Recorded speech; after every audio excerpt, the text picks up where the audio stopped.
20,000 దాకా సార్ నేను పని చేసుకుని బతకల పడతలేదు. పన్ను కడితే గానీ అది చేస్తాం లేదు అన్నట్టు ఏమంటున్నారు ఇప్పుడు డబ్బులు కట్టొద్దామా? బాధపడకు, నువ్వు బాధపడకు, నేను ఉన్నా కదా. నువ్వు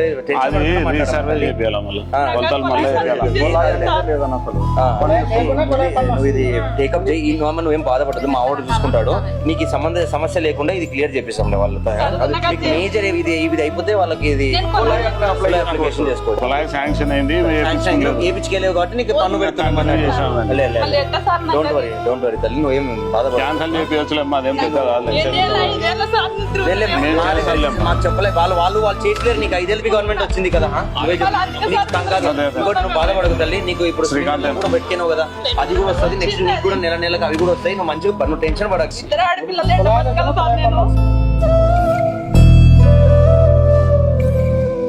అప్పుడు వాళ్ళకి తెలియదు అట్టే ఉంటుంది.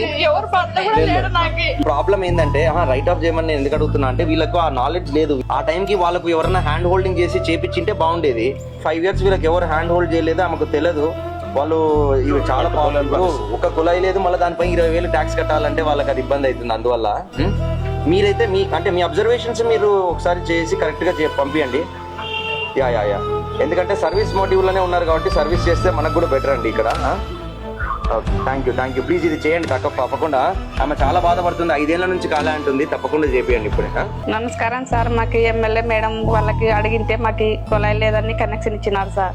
మాకు 20,000 పన్ను వచ్చిందని నేను 5 ఏళ్ళ నుండి తిరిగినా నాకేం చేయలేదు సార్ వాళ్ళు. ఇప్పుడు మేడం వచ్చింది అడిగినాను, మేడం వచ్చినప్పుడు అడిగినాను, మళ్ళీ మేడం కొడుకు వచ్చింటే అడిగితే నాకు ఎమ్మడే చేపించినాడు సార్ కొలాయి. అయితే నాకు వారం లోపలే కొలాయి ఇచ్చినారు సార్. నాకు ధన్యవాదాలు, మంచిగా చేసిన కృతజ్ఞతలు సార్. మాకు